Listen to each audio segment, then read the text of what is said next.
Good evening po sa inyong lahat.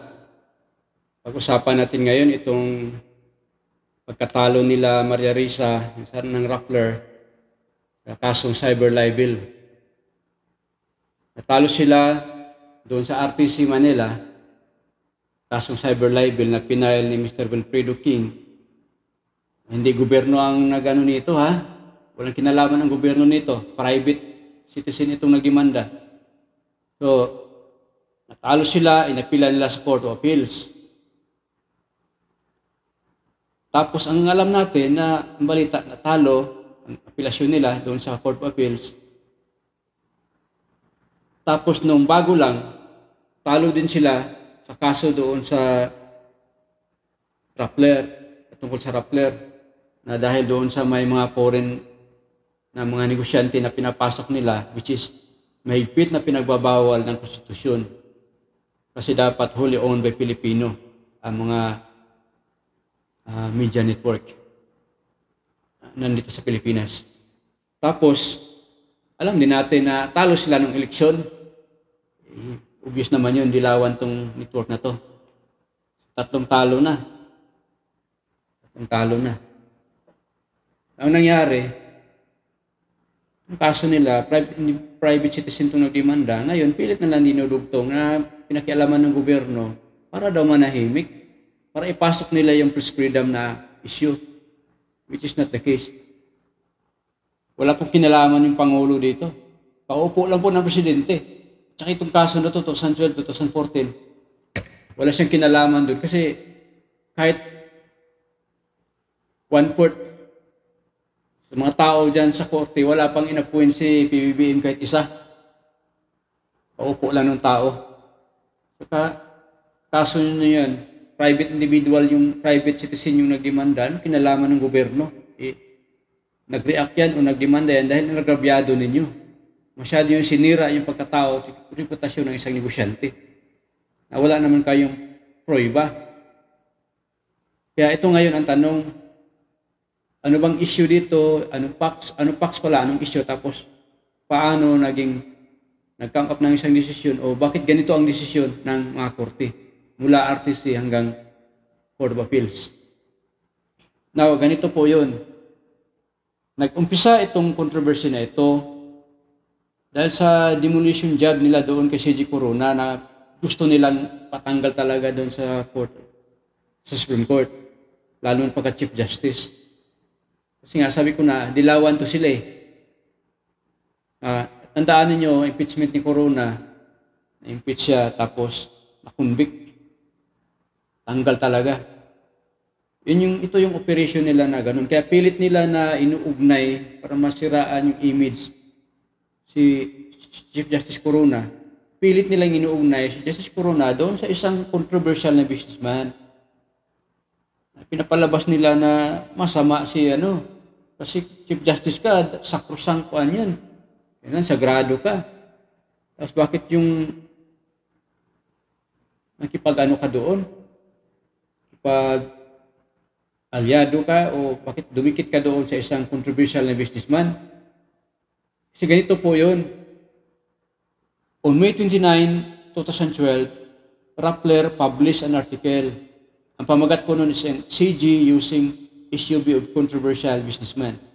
Now, CG meaning Chief Justice, si Corona ito, using SUVs of controversial businessman.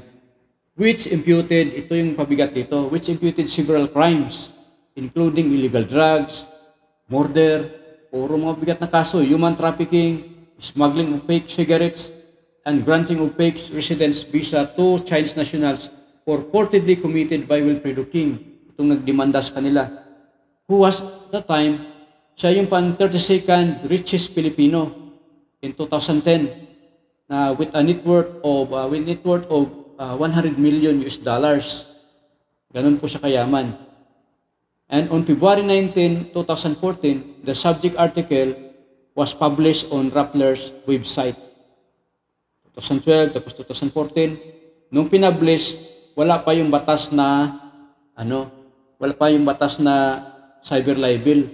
Ilang months pa lang bago na take effect yun. Ang problema nito, lusot sana, Kaso, nirepublish noong 2014. Na at that time, nandyan na yung cyber libel na kaso. Meron ng batas, cyber libel. O dito sila natamaan. Pero parang ina-argue nila na nag-prescribe na dapat kasi kung libel, 1 year, prescribe na. Kaso matagal mag-prescribe yung kaso ng cyber libel. Na ito na ngayon ang kaso nila. Cyber libel na ito yung kaso na dinimanda niya. So hindi pa nag-lapse o hindi pa nag-prescribe. Dahil ang kaso ngayon hindi naman libel, hindi cyber libel. Nung sinulat nila ito o pinublish nila sa website nila 2012, wala pang noon. Pero few months after, nag-take effect na yung cyber libel. So wala sana cyber libel kasi 2012 lang, kasi months pa lang after Kasi there's no crime and there's no law punishing it. Nullum poena, nullum punisi niligi. Yun po yung legal maxim nun. Latin nun. Kaso, pasok sila doon dahil pre-publish naman kasi noong 2014. Ngayon, ang argumento nila, hindi naman yun bago.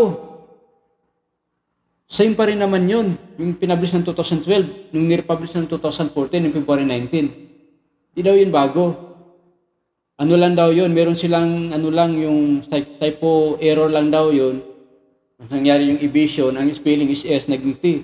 So merong minor lang na ang problema doon, ang sabi ng Supreme Court, it doesn't matter kung yun, bago o luma. Kasi once na pinablish mo ulit yun, isang krimen na naman yun.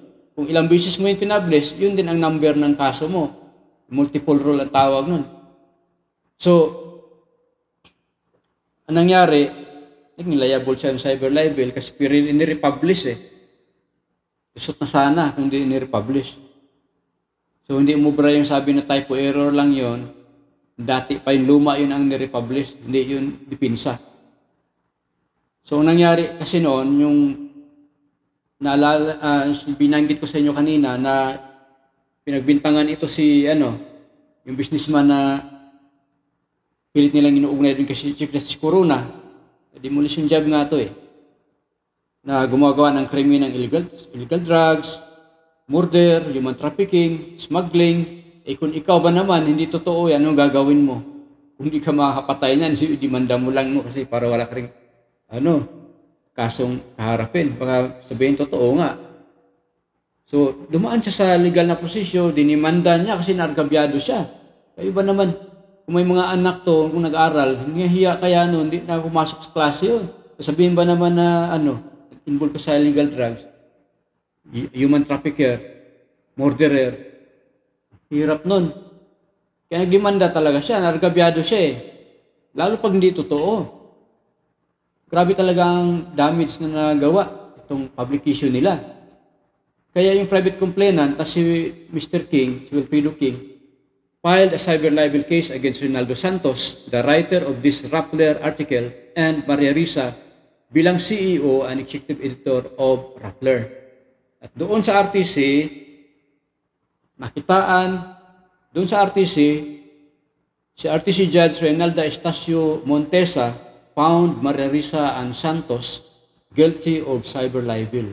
Tapos, umapila sa Court of Appeals, and on July 7, bago lang, 2022, the Court of Appeals affirmed the decision of the RTC, meaning talo pa rin sila.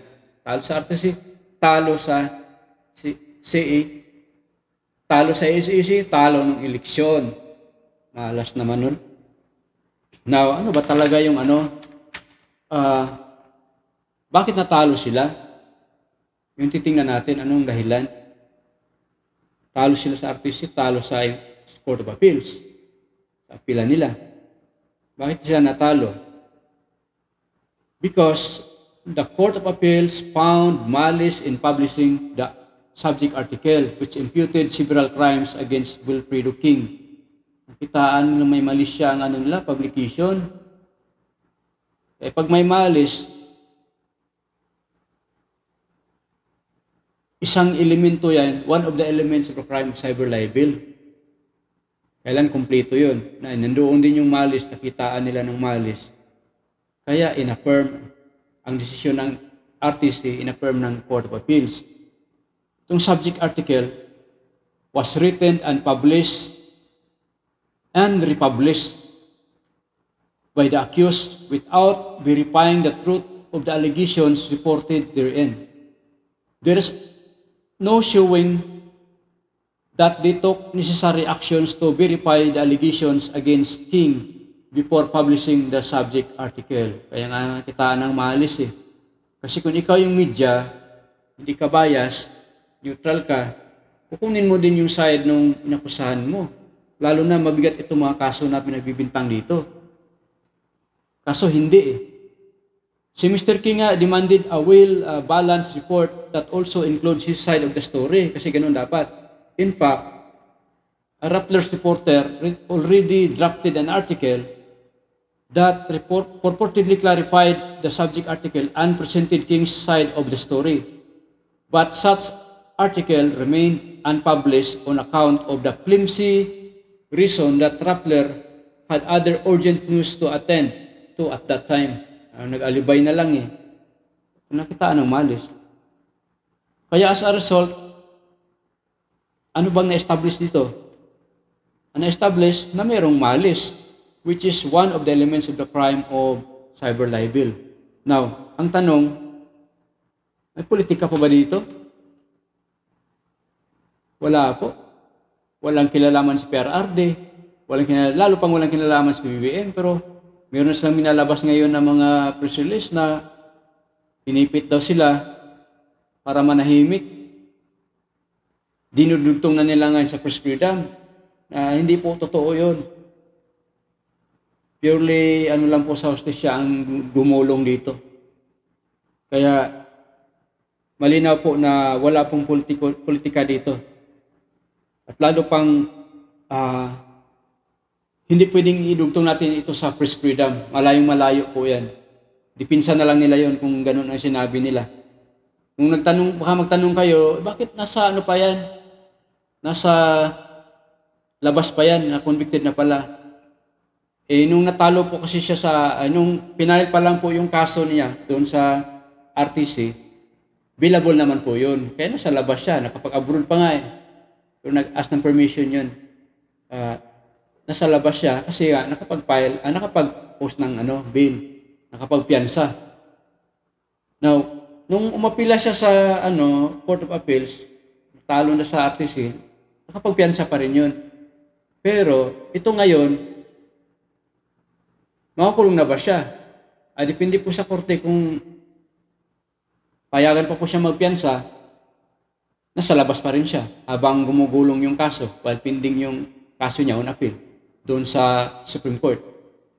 Kasi ito tandaan ninyo na kung sa RTC pa yung kaso, ang pagpiyansa niya as a matter of right yung pag-post ng bail. Makapagpiyansa siya as a matter of right kasi billable naman yung kaso na cyber libel. Pagdating sa Court of Appeals, sa appellate court na, ang pagpiyansa is no longer matter of right. Matter of discretion na yan ng Court of Appeals. Matter of discretion na sa kanila na po yun. Ganon din sa Supreme Court. Hindi na siya a matter of right, a matter of a matter of a discretion na in part of the makapagayam sa matter of discretion na ng appellate court. Ganon din sa Supreme Court. Kaya yan po ang paliwanag ko sa kaso nito. Sana may kayo, nakukuha kayo sa akin. Maraming salamat po.